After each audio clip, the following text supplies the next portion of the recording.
Today,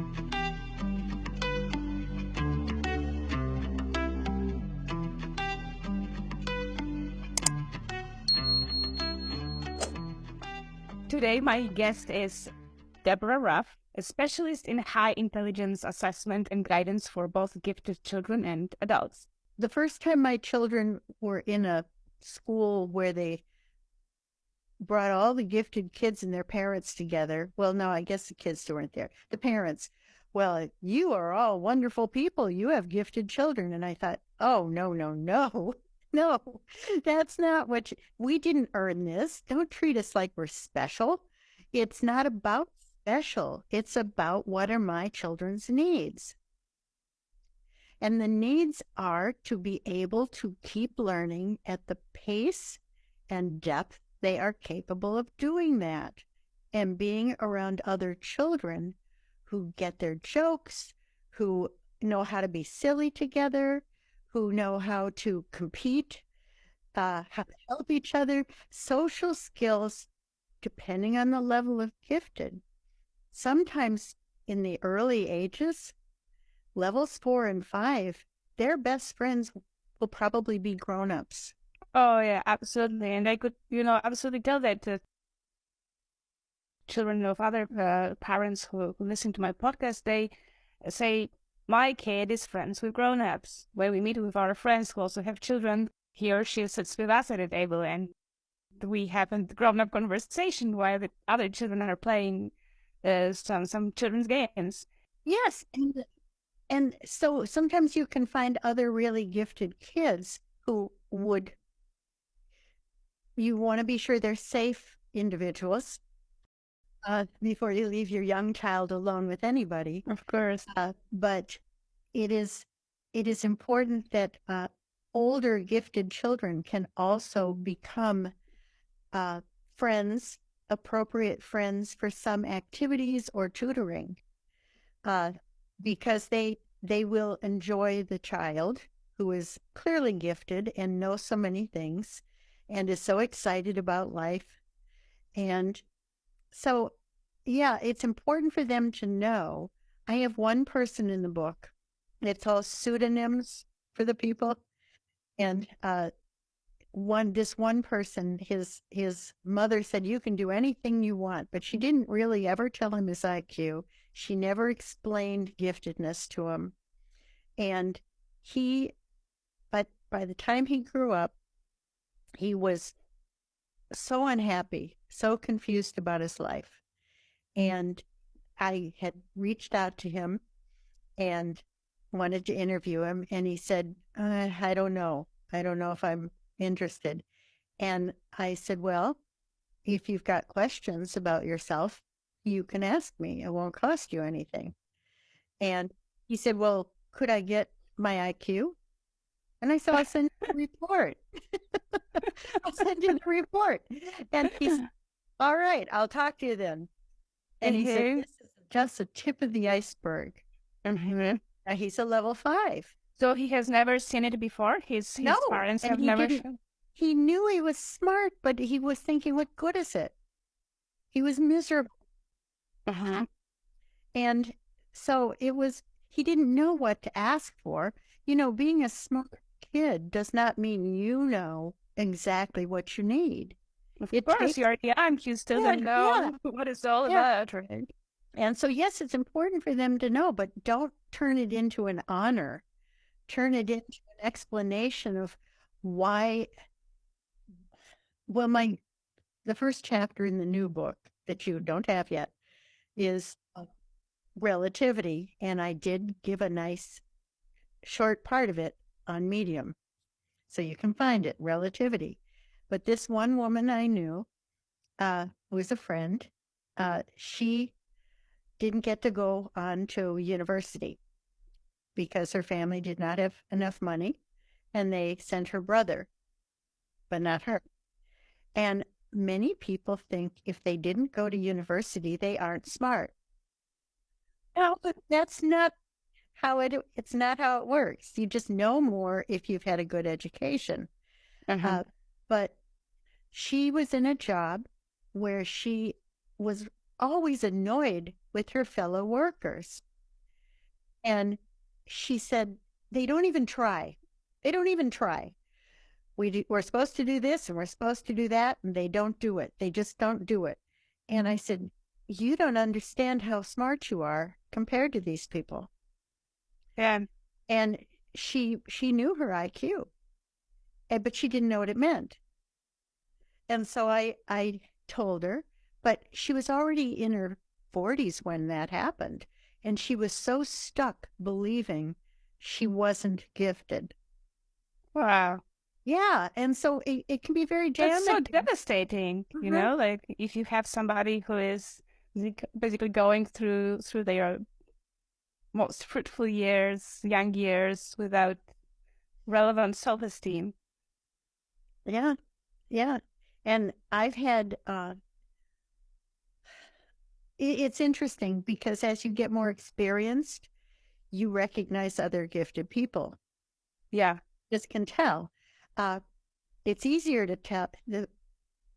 My kids have said to me, well, so and so seems smart, but, and you can't really tell until you're on a committee with someone. But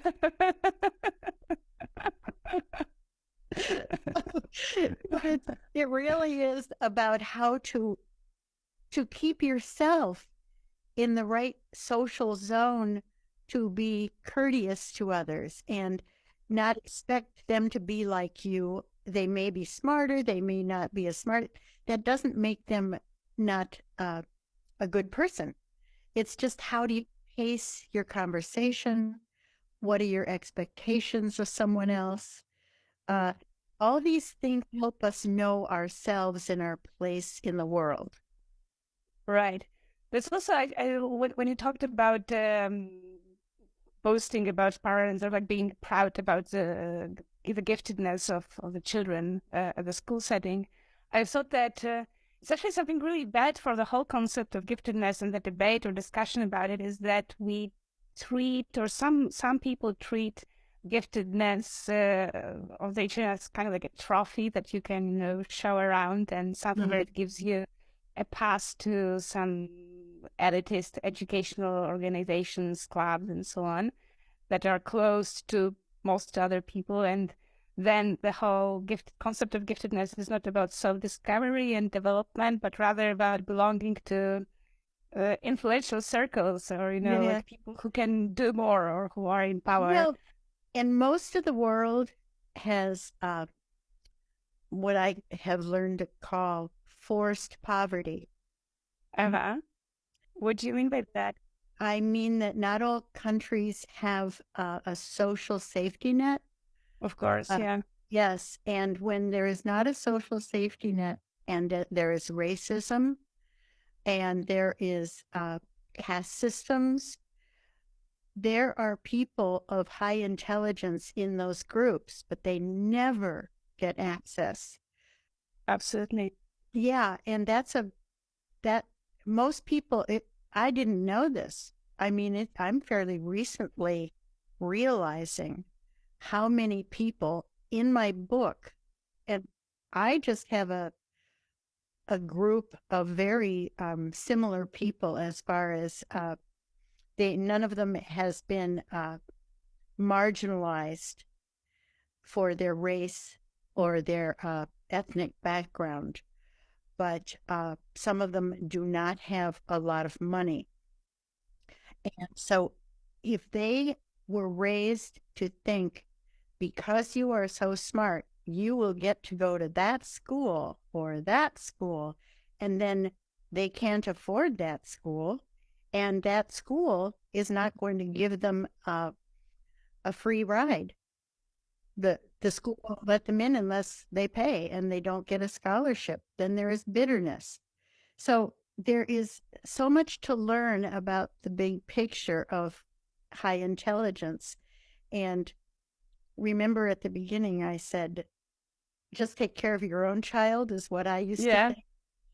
I don't think that anymore because the whole system is designed to make it very hard for some people. And I think if we think we're better because we're smart or we were very lucky, then we are not being helpful to the needs of others at all. I hope that makes sense. Yeah, that does. No, absolutely. I can totally agree with what you're saying here.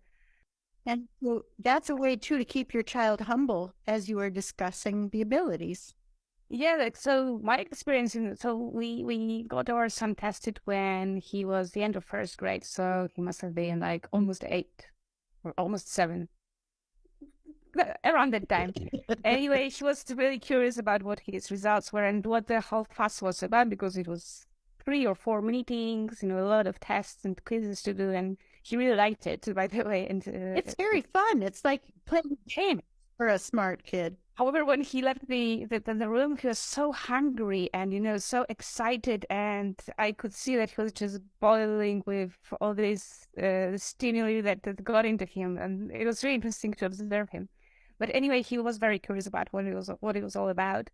And when we got the report from the test, I decided to show it to him, because I said, you spent 6 hours there, so you had the right to know.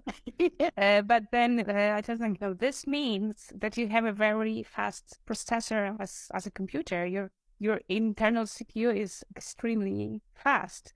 Really good idea. Your memory card is normal. Your memory is normal. So he's geeky in terms of computer science and programming. So all these metaphors from the computers, the world of computers, were resonating with him. But still, I can see that he gets very often frustrated with other people, that they get slower, or that he has to wait for them until they finish some exercise. But then we always have this discussion, telling him that, look, you're in 98th or 9th percentile. So in your life, most of the people around you will be slower, and this is how it's going to work. You need to, not them, but you need to learn how to wait, because nobody's going to get faster just because you are frustrated. The only thing you can do is just to surround yourself with people who are similar. But I believe everybody should know about everybody. I want a timing in child's life to be around others who are just the whole spectrum of people and learners. And at the same time, when they're learning math, they should be with other people who are learning math at the same rate. Yeah. And when they are in a discussion class about philosophy or English literature or Polish literature, they should be with people who can also discuss it. Of course.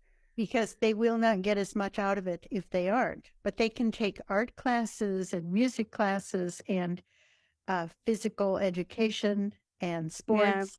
Yeah. There's so many things they can do where being with other children their age is a fine thing.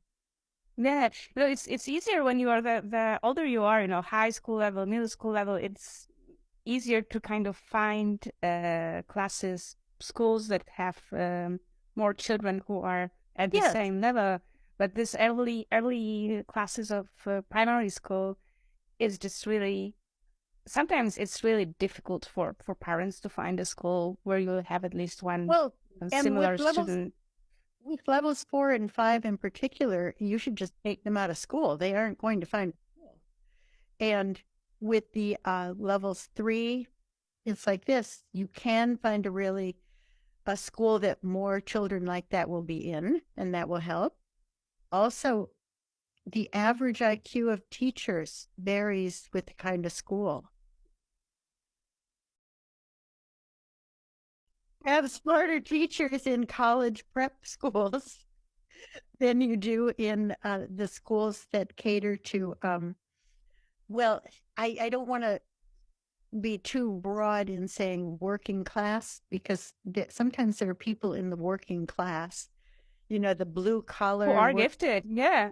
Gifted. They just didn't have the same opportunities or encouragement. And I was fortunate. I went to a public school that had the cross section of people. We did not have any other races. It was a very racist school, but I didn't know it. It was back in the 50s, 60s.